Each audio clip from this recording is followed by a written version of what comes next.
Welcome to HealthyLife.net's Visionary Celebrity Series, a place where you get to call in and talk live to a world-renowned expert.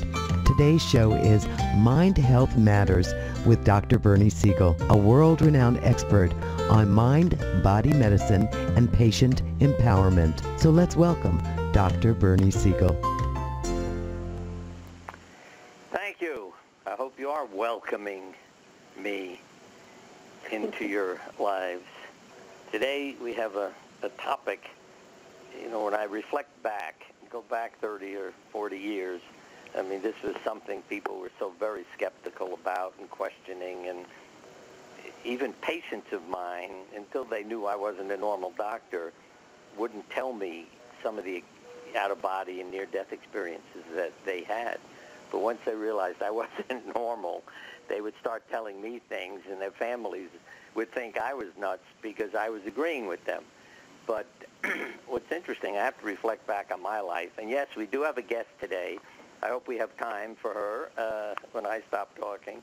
Her name is Sandra Champlain, and her book is We Don't Die, A Skeptic's Discovery of Life After Death.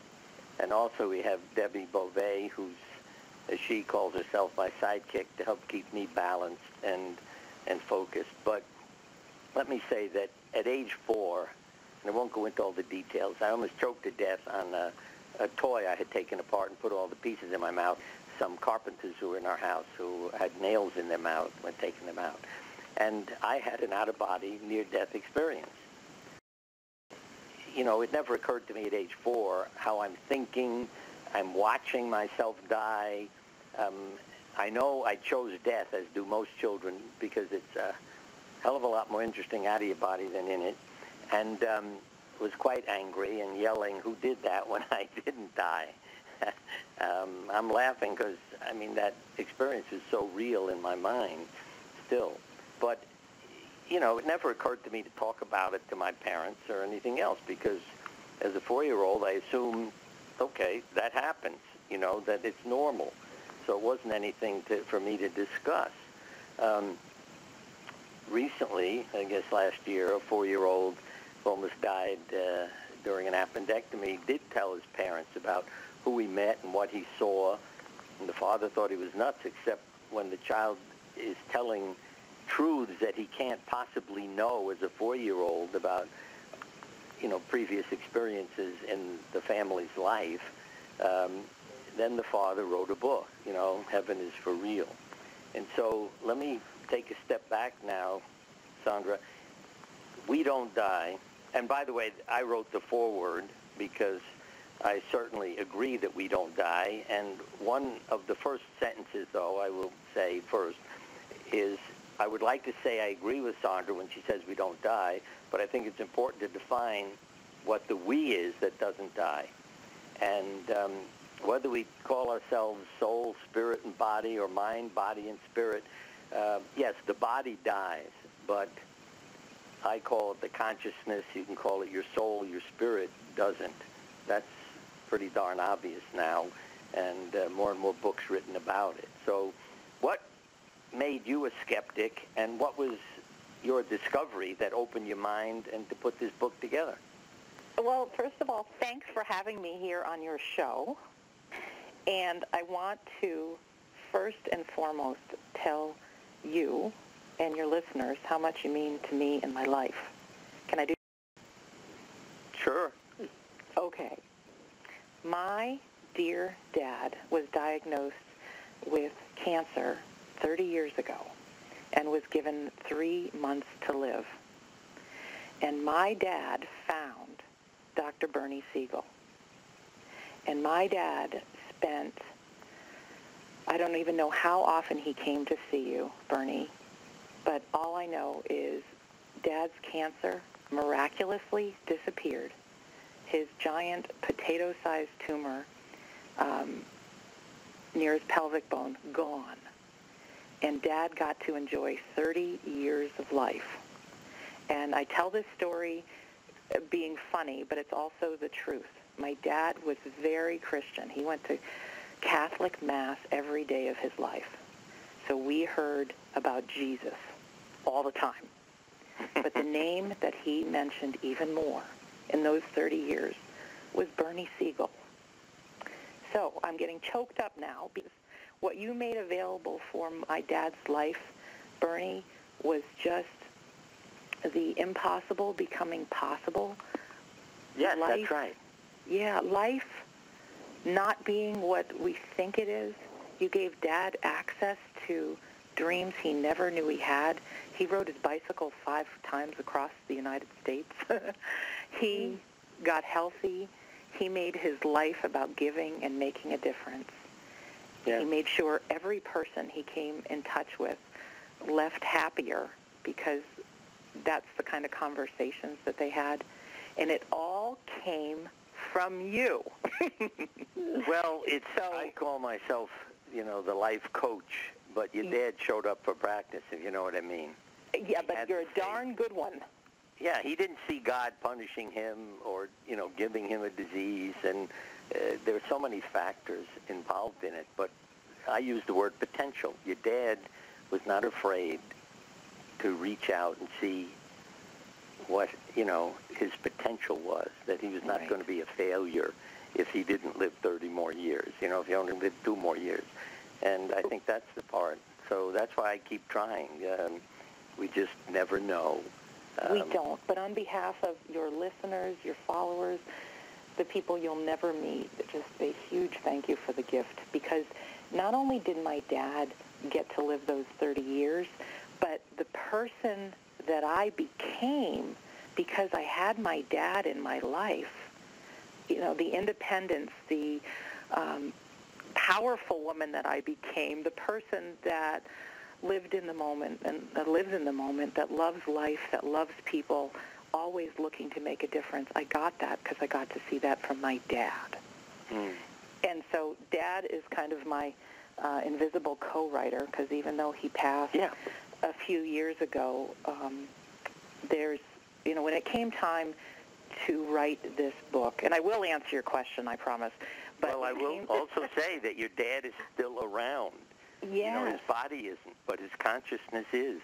There's no question. And even when I approached a publisher about my story, because I had every fear going that, is it good enough? Will people think I'm crazy? But I felt so certain in it. And the publisher said, you need someone to write a powerful foreword. And I thought, well, I don't know anybody famous. And he says, I don't know why I keep thinking Dr. Bernie Siegel. And it was, wow, could it be, and how would a person such as me get in touch with the great, Dr. Bernie Siegel? And there on your website, there's a little button, contact Bernie, and you wrote back. You remembered my dad, and it is the most beautiful foreword, and I thank you for, gosh, what a contribution it is. Well, that's, again, survival behavior. You reach out and you ask. If I said no, at least you ask. You know what I mean? Yeah, exactly. But if you were afraid to bother Bernie, that's the crazy part, because of my work as a surgeon, I don't separate myself from people. It makes my life a little crazier. But, I don't have an office staff, people who answer the phone and organize things. It's me. And it's because I like to deal with the people. And it shocks a lot of people when I answer the phone. Sometimes I say I'm his butler, but then they're impressed. But otherwise, it's me. Yeah, and, you answer the phone, you answer the email, and I was floored. But it's wonderful, and together we've got a fabulous book. So back to your question. Is going back to 1996, I woke up one day with this incredible fear of dying. I had lost some pets, and of course my dad had been diagnosed with cancer, and my grandfather had passed away. But there's this moment, and I'm sure you and your listeners have had it too, that when we look up at the dark, starry night and start contemplating the vastness of the universe, and, it just settled in, well, who am I, and what's my life for? And I think I was going through a little bit of a heartbreak from a boyfriend, and, what's it all about? And so that fear had me just set sail on a journey of, besides religion, who taught me faith, is there any proof of life after death? And to say skeptic, I was actually a bit of a jerk because I knew without a doubt that anything like mediums, mysticism, astrology, people would get their cards done, angels, it was junk. Like, none of that was real. I was so opinionated, and I knew the truth. And I like to compare it to years ago, people thought the earth was flat. And they didn't just think it was flat. They knew it was flat. And even in the 1500s, when Magellan circumnavigated the globe and proved once and for all that the earth is round, people still didn't believe it. You know, so I think there's this part of us, and I call it the voice.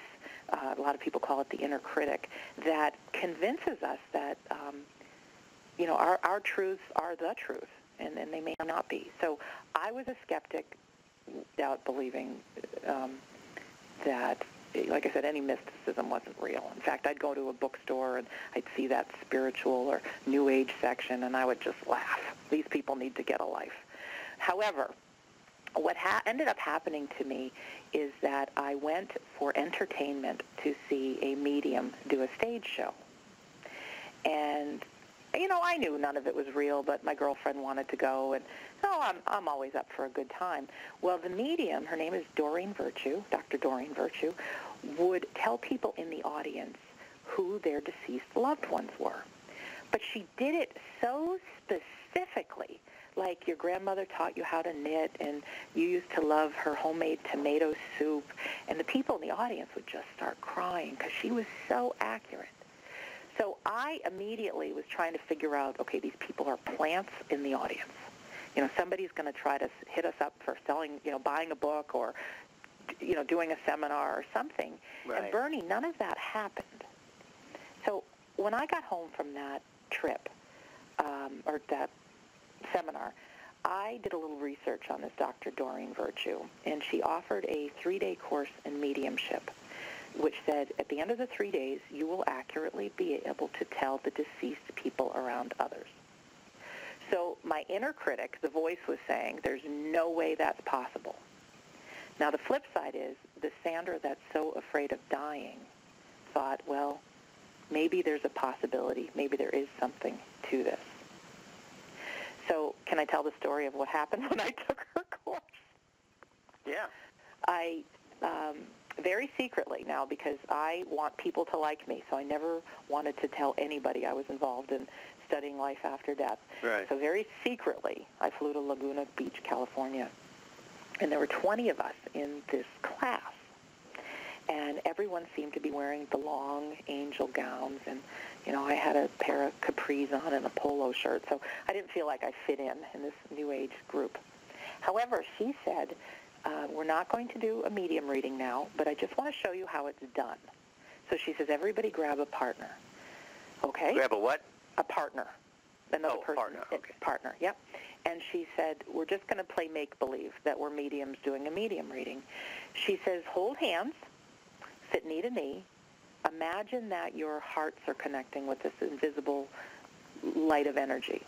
And she says, just use your imagination and invent someone standing behind your partner. And then as a medium, you tell a story. Maybe you see what they look like. Maybe you hear in your mind what their name is, what they died of, if there's any message that comes through. And being the creative girl, because my day job is I'm a chef. So I'm a chef for race car teams, so I'm very creative. So I said, okay, I'll go first. So I had my eyes closed, and I'm holding this woman's hand, and I, you know, imagined our hearts connecting with this invisible energy, and I decided to invent a man standing behind her. So I start speaking, and I said, okay, I see a man behind you. It is your grandfather on your mom's side. And then in my mind, I got a flash of a fishing boat. I heard the word Denmark. So I said, well, your grandfather, he was a fisherman in Denmark. His name was Jan. That name came to me. He had blonde hair. He had a big gap between his front teeth, really windburned skin, died of lung cancer. And, you know, I'm making all this up. And then I said, and here's a message he wants you to give your mother. Never having said I love you and that he's proud of her and things like that. So I opened my eyes, and now I said, okay, your turn. And there were just streams of tears going down my partner's face. Her grandfather's name was Jan. He was a fisherman in Denmark. He died of lung cancer. He had that big gap between his two front teeth. And also that message, the mother had never heard her own father say, I love you. And I was speechless with the goosebumps and all of it because, one, I didn't believe it, even though I wanted it to be true. And two, Right. if there was such thing as medium abilities, certainly happens to other people and not me.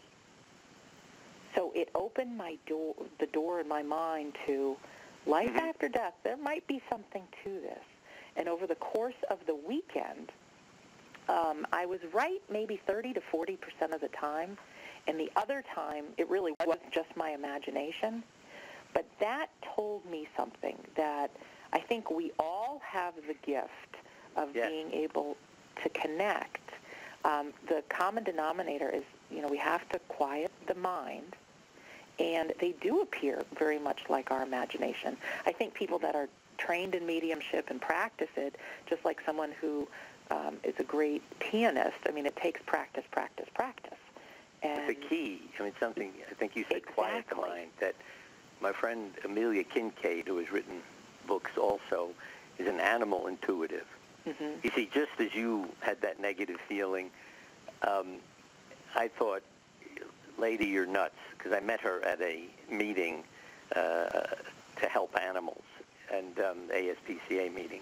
But I actually met her in the elevator. I said, hello, what do you do? Why are you here? Oh, I'm an animal intuitive. And I thought, lady, right. I can believe a lot of things, but talking to animals, it doesn't make any sense to me. Right. So I get home, and a few weeks later, the cat at our son's house that I take care of, he's a neighbor. I have animals everywhere. But anyway, somebody left the house door open, and this cat disappeared. And no matter what I did, putting food out, calling it, nothing. So I sent Amelia an email, and she's in Los Angeles. I'm in Connecticut. I said, Amelia, okay, tell me where the cat is. You do this. So, and without even a photograph, which she had asked for, but I never sent, one day I got an email. It described our son's house in absolute detail. Where every garbage can was, all the other pets, there were 2 other cats, 2 other dogs. It just went on and on, the veterinarian's first name. I couldn't believe all this information. Wow. That I, connected with, because Amelia said, how about this name and this and this and this. So the next day I went to the house and just stood in the yard screaming the cat's name. Oh, because Amelia said the cat's under the house. Now that makes no sense. How does a cat get under a house? But what I discovered was the cat was under a stairway coming down the side of a hill with the wood on each side was down to the ground. And the cat was in there protecting itself from all the other animals. Oh, wow. And by constantly screaming its name, she finally, meow. And I went and found her and pulled her out. That is what converted me. But the thing I always remember about Amelia is that her comment to me, which I see in many, many themes, the still pond, that you don't see the true reflection until the pond is still. And think of your mind as that still pond. Because she said to me, Bernie, if you stand there screaming your dog's name, because once I accidentally left the car door open, I hit the key button and came back to the car door was open, one of the dogs was gone. So I'm screaming his name. But she said, Bernie, that doesn't work. You see, you're frantic, your mind's all over the place. Quiet your mind. And as soon as I did that, I knew the dog was in Stop and Shop. And he was. He was looking for me. But, the moment I quieted my mind and started screaming his name, oh, where is he? What? In the parking lot. Boom. In 1 minute, I went and got him. And that's the part I've learned, that I know I'm not making up the message I get when I quiet my mind.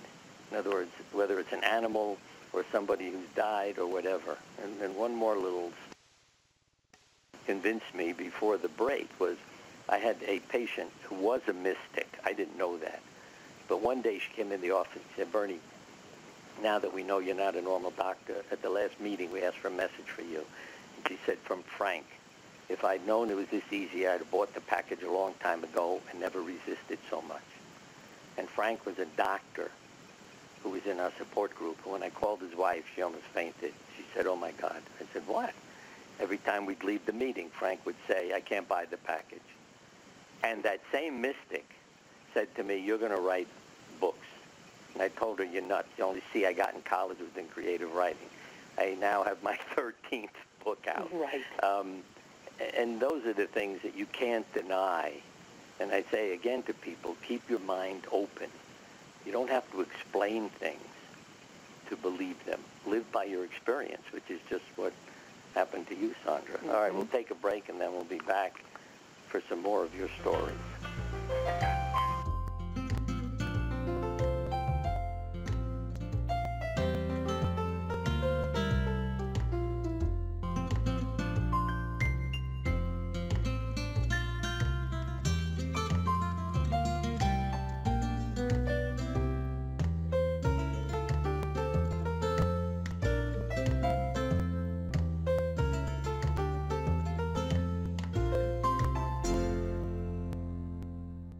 The Book of Miracles by Dr. Bernie Siegel contains inspiring stories of healing, gratitude, and love. Heartwarming and heart-opening, these stories were gathered from decades of his medical practice. The stories are riveting, warm, and demonstrate what we are capable of. They show that we can achieve miracles as we confront life's difficulties. Discover the importance of how changing from the inside out opens the door for a miracle to take place, and more, in Dr. Bernie Siegel's new book, A Book of Miracles. Get it now at Amazon.com, BarnesandNoble.com, or your favorite bookstore. Dr. Bernie Siegel's A Book of Miracles. What would happen if you didn't follow the established path? Would you feel scared or proud? Could you explain that helping the people of Peru improve their own community would also have an effect on your own?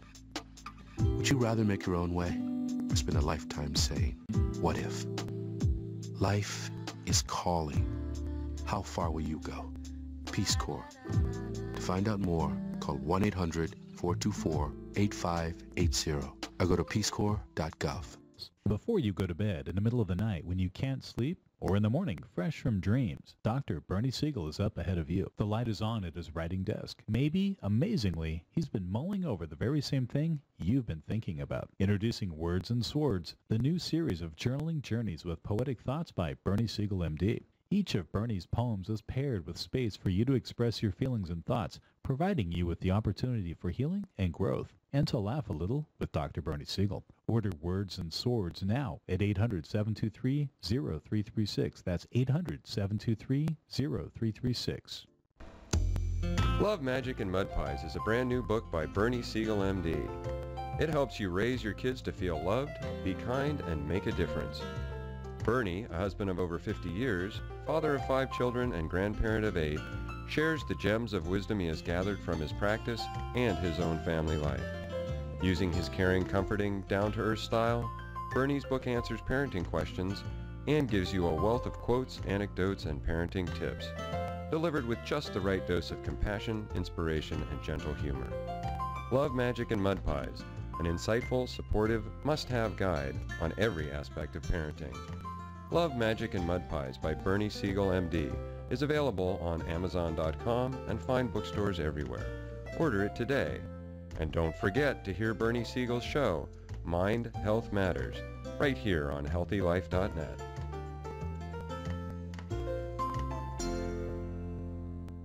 You're listening to CHSR Real Radio on the web. Welcome back, everybody. One more little anecdote. This was a blind patient that I had taken care of. He was a diabetic, lost his sight, and his wife was visiting him, and he had a cardiac arrest, and, you know, the whole team comes running in to get his heart going again, and we were able to.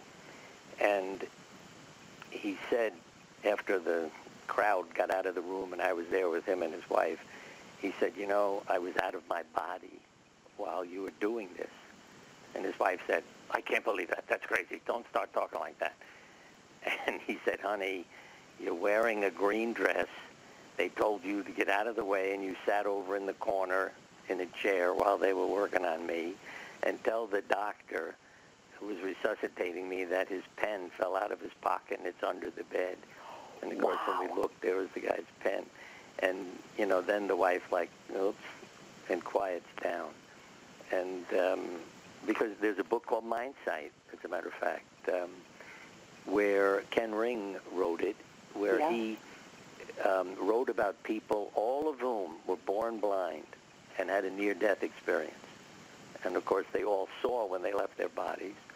And one man who had, I think it was an auto accident in the fall, he was so upset when he didn't die, because here he is looking at all this incredible beauty, and, you know, now he can't see it again. And that's why I think you just can't deny those stories, and ones where animals, butterflies, all kinds of creatures show up in incredible, you know, meaningful moments when you're talking about a certain person or in a certain place. And, you know, these are not accidents. I mean, you can't explain the behavior of a butterfly who happened to stay with us for a day and a half once on a Hawaiian island where a patient of mine had died. And we couldn't get rid of it. I mean, when I said to my wife, you can't sleep with a butterfly, she went out on the porch, brushed it off her shoulder, and came back into the apartment with the butterfly on her other shoulder, you know, and she thought she'd get rid of it. So those are mystical experiences, and I just keep an open mind and, you know, connect. Well, with me and my book, We Don't Die, I mean, we were talking about Proof of Heaven, the neurosurgeon's journey into life after death, and the book Heaven is for Real about the 4-year-old boy. What makes We Don't Die different is that I chose to bring all the people that are involved in the different life after death studies into the equation in the beginning of the book. So it's my discoveries in mediumship and a couple other things. And then I do talk about Raymond Moody.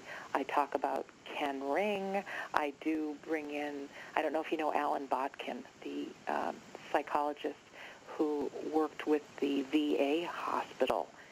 And for all the veterans who suffered from the post-traumatic stress disorder, he was one of the practitioners of the EMDR, the eye movement desensitization. I can't remember what the R stands for, but the series of eye movements. And he was not a man who believed in life after death or he wasn't even interested in that realm.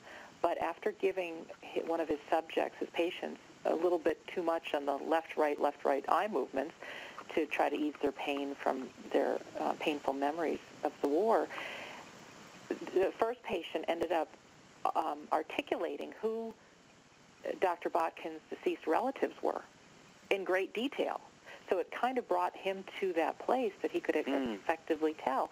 And then he wasn't sure he believed in it. Well, it doesn't hurt anybody to do a little left-right eye movements a little too much. And he did that with his second patient. And so over the course of years, he now is not with the VA hospital. He has trained hundreds of psychologists, psychiatrists and such who are efficient in this EMDR, and he's created something called IADC, Induced After-Death Communication, where they bring patients actually to this place, and when they can effectively communicate with their deceased loved ones, not only do they have hope in the afterlife, but you and I both know that when we really, truly believe that our loved ones are not gone, they're still with us, it eases the pain of grief.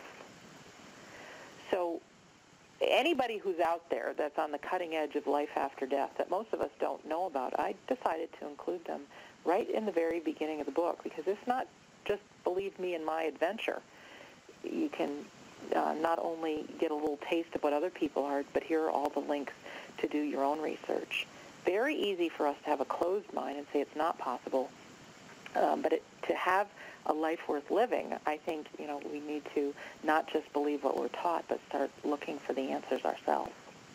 And I think that's important, is instead of buying into what we're told, to ask questions and see what resonates with us. Yeah, there's definitely an impact and to keep to an living open life mind. as a victim. Like, we were just thrown here. life just kind of happened, and then as human beings we realize very often the same negative stuff keeps happening to us, and we can go our whole life, and then at the end of our life, I had spoken to a heart surgeon who said just before surgery, he says 99% of the people, they're now hopeful for an afterlife. They're praying, even if they had been an atheist before, they're praying to God. They have regrets of things that they should have said, should have done, shouldn't have done. They're worried about their family.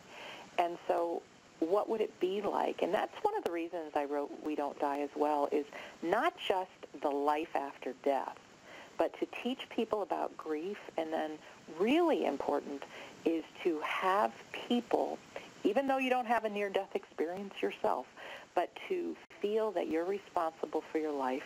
Your life, you're here to learn, you're here to grow, you're here for our souls to be educated, you're here to make a difference with fellow man, that you can live your life, no matter how old you are right now, that from this point forward you can have a quality life, go after your dreams, have love, have fun, and for those final moments that, when we close our eyes on earth for the last time, being confident we're going to open them in that place that you described in the beginning, Bernie, that to look back that, I got my money's worth out of life. I went for it. I worked through my fears. And to leave people with that kind of experience. I think that to go if we look at life, we have another break coming up, but as a school, and that what we're really here to do is raise our level of consciousness. I always say graduation's a commencement. It's not a termination because you finished school. It's a new beginning. And if we see our life as a series of commencements, each life is another commencement. I mean that literally. And so we can be aware of our past lives. We can get into that after the break and realize how that affects us and what it may lead us to do in terms of professions and feelings and a whole host of things. So we'll get back to that in a minute.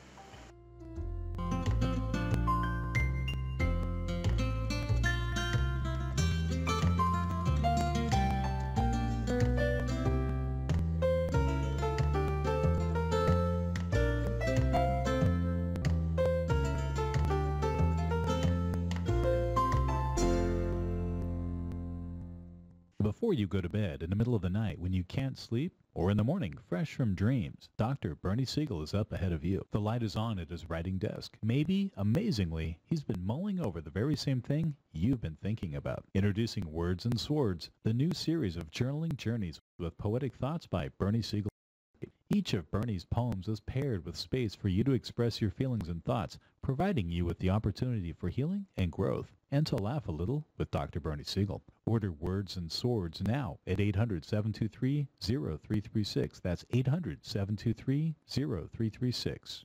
What does HealthyLife.net and Amazon.com have in common? Well, they're both available on the internet. They both give great value. But most important, most of our positive program hosts and guests are accomplished authors, and their books are available from, you got it, Amazon.com. Now it even gets better than that, because when you're listening on air to a HealthyLife.net host or guest, you can go directly to Amazon.com and you can order your book while you're still listening to your favorite HealthyLife.net program. So when you hear an author you like, go to the homepage of HealthyLife.net and click on Amazon.com. A Book of Miracles by Dr. Bernie Siegel contains inspiring stories of healing, gratitude, and love. Heartwarming and heart-opening, these stories were gathered from decades of his medical practice. The stories are riveting, warm, and demonstrate what we are capable of. They show that we can achieve miracles as we confront life's difficulties. Discover the importance of how changing from the inside out opens the door for a miracle to take place, and more, in Dr. Bernie Siegel's new book, A Book of Miracles. Get it now at Amazon.com, BarnesandNoble.com, or your favorite bookstore. Dr. Bernie Siegel's A Book of Miracles. What can you learn from exceptional patients? Plenty. No matter what disease you are dealing with, Dr. Bernie Siegel's book, Peace, Love, and Healing, can help you identify the hidden factors that may be stopping you from getting well. What are the hidden factors? Are you ready? Guilt and blame. Find out how guilt and blame is related to your lifestyle and illness. In Peace, Love, and Healing, Bernie, as he likes to be called, will tell you what steps you can take to heal a life and cure a disease. Peace, Love, and Healing. Get it today at fine bookstores or at Bernie's website, ecap-online.org. You're listening to CHSR Real Radio on the web.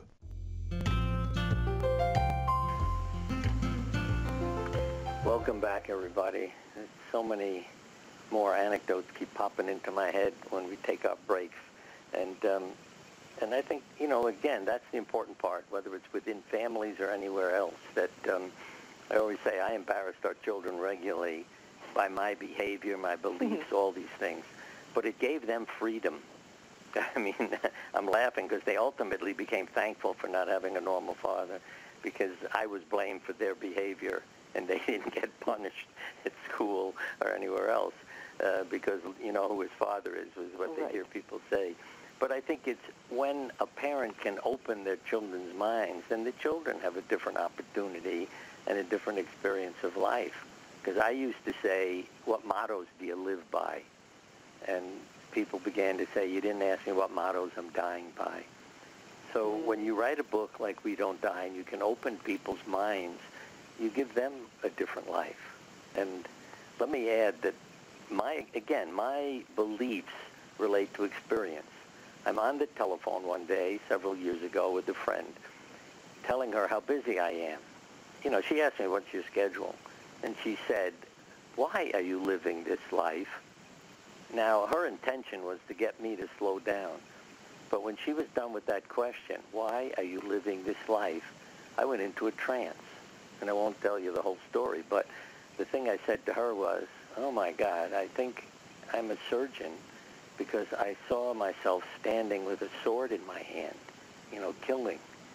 And I said, maybe that's why I'm a surgeon trying to help people with a knife. And I understood an awful lot about myself after that trance, which I always say was like I was watching a movie with myself in it. I had no control over what went on. It was an incredible experience. I cried for hours afterwards, but it taught me about myself. And again, this is from a phone call. I didn't go to some therapist to say, take me on a past life, hypnotize me. This is a phone call. So I think when you are in that state and in the right place, those kinds of experiences happen to you. But when you're in your intellect, everything locked up, the lid kept on the unconscious, then it never comes popping out. And you don't have the experiences. It's somebody else who's willing to take the lid off, is the term I use, and let it come flowing out in dreams, drawings, voices speaking to you, all kinds of mystical things that then begin to happen. I took a course, Bernie, with a physicist named Russell Targ, and he's one of the founding fathers of the laser beam. Very scientific mind. And as he's in his 80s now, but as a kid, he would meet someone, and he'd know immediately what their house looked like or what kind of dog they had. And so even though he went into physics, it never left his mind, what is this happening within my mind? So back in the 70s, he worked with the Stanford Research Institute and did all this stuff about ESP. So some of us have heard about psychic spies and remote viewing, and he conducted all of these tests of what the mind can do. So it was back in, I think, 2005 or 2006, I did a weekend seminar with him, with a bunch of people. There's 60 of us in the room. And he said, everyone can do this, because now he's going to teach us ESP. So I thought, how can everybody do that? And he says, here's the common denominator. It's a quiet mind. He says, nonstop the mind is talking. Same thing as we're talking about. The mind has to be still. And so what he did is he did a couple of different experiments. The first thing he did is he had a brown paper bag, and he said, he gave us each a notepad, and he said, your mind is going to be saying, I can't do this, I can't do ESP, it's not real. He says, you just have to put aside that chatter and go to that still place and just play. If I did know what was in that bag, what kind of images would I see? Because the mind, the psychic mind, can't necessarily figure out what the image is, but will get like snapshots of pictures. So for me, I kept seeing an X. I saw white. I saw some blue numbers. I saw something silver. And I was thinking about like an airplane engine. So I'm writing all these things down. Of course, like a lollipop came to mind and some different things as well. But when he opened the bag, it was a little white toy helicopter. And the X was like the propeller. It was white with blue numbers on the side. It had certainly like a silver toy engine inside. And that was cool because the whole weekend there were pictures that were sealed inside of an envelope, and my mind could pick up that, okay, there were columns or there was a lake in the front or things like that. And so, it was wild. And I went to bed one night in my cabin. It was at the Omega Institute in Rhinebeck, New York. And I thought, you always need a partner to hide an object and then quiet the mind and try to remote view and see what's in the package. So I wonder if there's a way I could do this by myself. So I had a magazine, and it was a Woman's World magazine, and I had the intention of what images will I see on page 29. So out of my mind pops all these crazy images, and so I'm writing them all down on a piece of paper. So I turned to page 29, and now this was only done in minutes. This was not any lengthy time. Mm-hmm. And I turned to page 29, and there's none of the images that I wrote down were on that page. So I thought, well, obviously this doesn't work. You can't do it by yourself. So I decided to just read the magazine. So I opened to the first page, and I had seen Abraham Lincoln in my mind and wrote that. There he was on page 1. Turn the page, one of the other things I had written down, a fishbowl with a goldfish. There it was. A wine glass was on another page. A bunch of balloons was on another page. A sailboat was on another page. In the matter of seconds, somehow my mind picked up these things. And so that's one of the things I train people on in We Don't Die, because it's great that you and I are talking about life after death, and it's great that, oh yeah, quiet the mind, and it's so easy for us to think, but it won't ever work for me. And so I not only train people this remote viewing, but I started a Facebook group of people who wanted to play around with it. And so I would either take a picture of a brown paper bag and have something in the bag, or I took a picture of a folder, and I said, there's a picture in the folder. Well, 60 people, and everybody got it, could see one of the picture that was in the sealed envelope was of my backyard. So people could see the grass, the garden furniture, things like that. And once you have the experience of that, suddenly the whole world of what else is possible becomes available. The other is, we have to take another break. I think it's our last 8-minute section, but whereas I hear voices, and again, it's from consciousness, if you know what I mean. It's not from a specific person, but guiding me. It helped me have my father die laughing, because a voice said to me the day my father was going to die, how did your parents meet? I said, I don't know. And the voice said, ask your mother when you get to the hospital.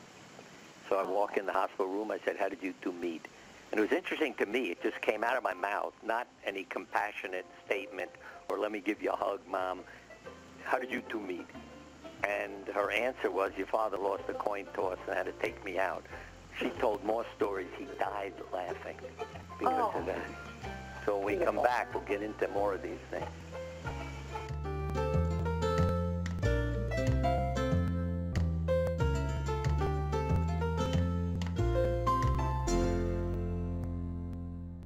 Before you go to bed in the middle of the night when you can't sleep, or in the morning fresh from dreams, Dr. Bernie Siegel is up ahead of you. The light is on at his writing desk. Maybe, amazingly, he's been mulling over the very same thing you've been thinking about. Introducing Words and Swords, the new series of journaling journeys with poetic thoughts by Bernie Siegel, MD. Each of Bernie's poems is paired with space for you to express your feelings and thoughts, providing you with the opportunity for healing and growth, and to laugh a little with Dr. Bernie Siegel. Order Words and Swords now at 800-723-0336. That's 800-723-0336. Love, Magic, and Mud Pies is a brand new book by Bernie Siegel, MD. It helps you raise your kids to feel loved, be kind, and make a difference. Bernie, a husband of over 50 years, father of 5 children, and grandparent of 8, shares the gems of wisdom he has gathered from his practice and his own family life. Using his caring, comforting, down-to-earth style, Bernie's book answers parenting questions and gives you a wealth of quotes, anecdotes, and parenting tips, delivered with just the right dose of compassion, inspiration, and gentle humor.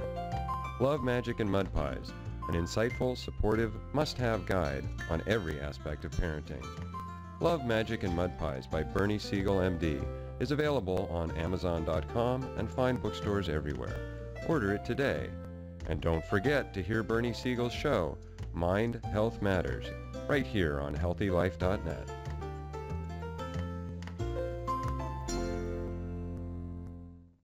A Book of Miracles by Dr. Bernie Siegel contains inspiring stories of healing, gratitude, and love. Heartwarming and heart-opening, these stories were gathered from decades of his medical practice. The stories are riveting, warm, and demonstrate what we are capable of. They show that we can achieve miracles as we confront life's difficulties. Discover the importance of how changing from the inside out opens the door for a miracle to take place, and more, in Dr. Bernie Siegel's new book, A Book of Miracles. Get it now at Amazon.com, BarnesandNoble.com, or your favorite bookstore. Dr. Bernie Siegel's A Book of Miracles. Smudge Bunny, a book for children by Dr. Bernie Siegel, is based upon a true story of a bunny named Smudge, whom the Siegels really rescued. This charming tale about Smudge Bunny and her mother can help teach a child how to survive difficulties and turn them into blessings, as well as getting greater self-esteem. Smudge Bunny by Dr. Bernie Siegel, a charming tale, a bunny's tale, just for your child. Get it today at Amazon.com, bookstores, or Bernie's website at ecap-online.org. You're listening to CHSR Real Radio on the web.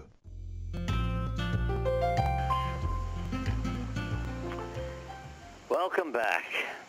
We're going to do the last 8 minutes in a foreign language to make it interesting. Now, Sandra, why don't you give people contact information if they want to order a book, send you a note? How do they get in touch? Okay. Well, books available wherever you buy books. So if you're an Amazon buyer or Barnes & Noble buyer, there you go. If you want an autographed copy or if you want to get in touch with me, I'd love to hear from you. My website is WeDon'tDie.com. And also, as a couple of neat freebies on my website is I have an audio called How to Survive Grief, which actually is the whole reason, I never mentioned this, that the We Don't Die got published. After my dad passed away 3 years ago, I went through the painful experience of grieving his loss. And along with that grief came depression, it became anger, arguments with my siblings, the whole world. And I needed to find out why we grieve, why I'm so miserable. I'm not someone who would contemplate suicide, but I was in such a dark place that I could see why other people would think that would be a good option. And so I am always a upbeat person, happy, love to make a difference, love to laugh. And I was not me. I was not the same Sandra. So I did all the research with Elizabeth Kubler-Ross. I talk about her quite a bit in the stages of grieving, but I wanted to know what happens beyond that would turn people angry, why the depression. Of course, we believe there's sadness that comes when we experience a loss. Right. But one thing I found, and I think it will help a lot of listeners, is grief is something we don't have any control over. We can't decide we're going to grieve or we're not, or some people think, oh, you should be over it by now. It's been a few months. No, it doesn't work that way. When we love someone, it's like chemical addiction. If someone is addicted to drugs or alcohol, and then suddenly they don't have their fix anymore, they go through withdrawal. And it might be a poor comparison, but when we love someone and they're no longer with us, we're no longer getting that fix. And so it's not just the sadness. It's not just depression, but we lose quite a bit of chemicals in our brain, and those chemicals are responsible for our mood, so that's why the anger and the sadness, but it's also responsible for our memory. I've heard so many times people say, I can't remember where I put my keys, and I can't remember if I've already called you about this. Well, our memory is impacted because of grief. And also our perception of the occurring world is distorted. So two people could be having the same conversation and have two totally separate sides of what actually was said.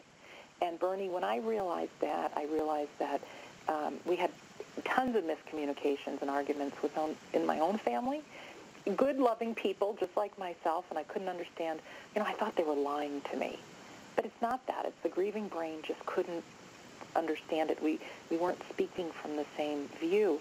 So one of my biggest, strongest things is there's over 60% of siblings that come apart during grief. There is 80% of couples get divorced if a child passes away. There is a high level of suicide, and I thought if I could give people this information to not only ease the pain of grief but have relationships stay whole, that's what I wanted to include in the book. So on the website wedon'tdie.com, there's a 70-minute free audio called How to Survive Grief, and it gives all that detail.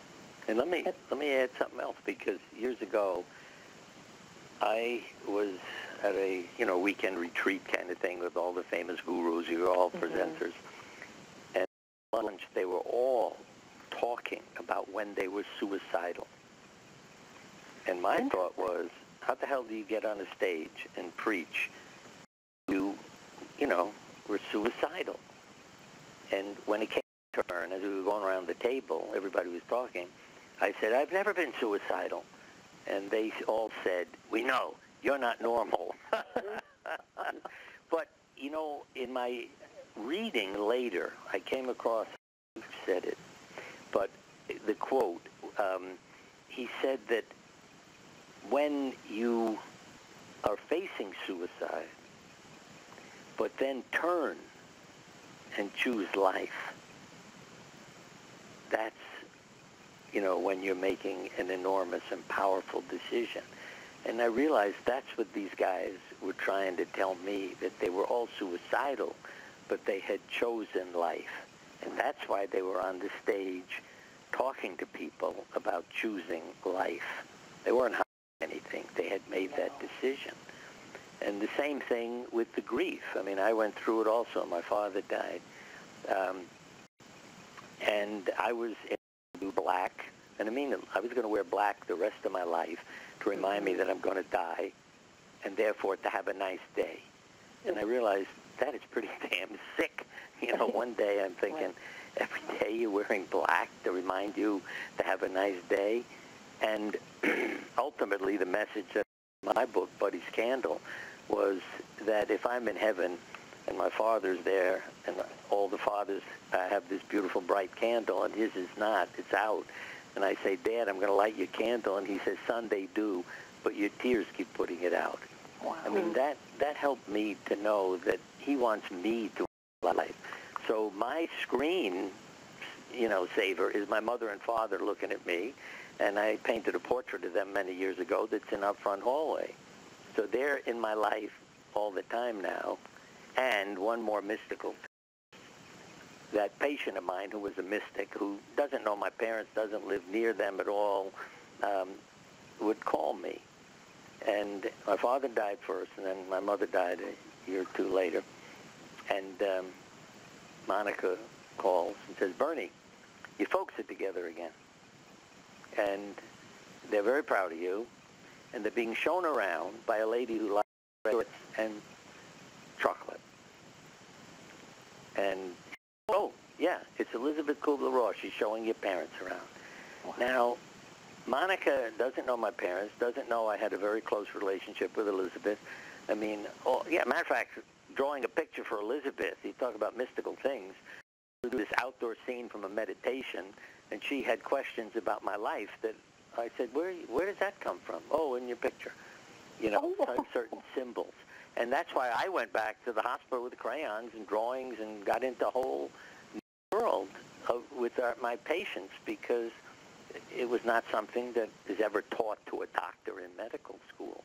And I got to add one more thing, that I was giving a lecture and speaking at a funeral in a spiritual center called Mercy Center in Connecticut. And after the lecture, which I knew I didn't give, somebody else gave, the first person up said better than usual, and the next one said there was a man standing in front of you for the entire lecture. I drew his picture. And then another mystic, Olga Worrell, after the funeral said, Bernie, are you Jewish? I said, why are you asking? I spoke at a Christian funeral on Sunday. She said, no, there's a rabbi standing next to you. The man they both described was my inner guide in meditation. And I add that he's got a big beard, so he's not a normal-looking guy, and different garments that he's wearing. And I realized it's because he was a rabbi, why he had on a cap and, you know, his gown and everything else. But again, I deny that two people told me he was standing next to me, especially when I know I'm not giving the lecture, somebody else was. And again, I'd say to all our listeners, open your mind, quiet your mind, and then open it. Sandra, any closing words? Oh, if we don't fear dying, we won't fear living. And I That's want right. all people to get their money's worth out of life and go for it. And through our fears is where the good stuff is. So take To me, a chance, death is the healing. Words of William Saroy, and you become dreamless, unalive, and perfect again. Debbie, any reaction? I'm just taking it all in, Bernie. That's good. Thank you both. Thank you, thank you, thank you. Oh, my What an pleasure. honor to be with you. Time flies. I You know, time, and when you leave your body, it doesn't exist anymore either. That's a whole other subject I learned about. You know, when parents would say that children had reappeared 5 years later, I'd say, your kid's a bum, he should be in kindergarten. What's he doing hanging around, you know, sending you messages? But there's no time when you leave your body. Right.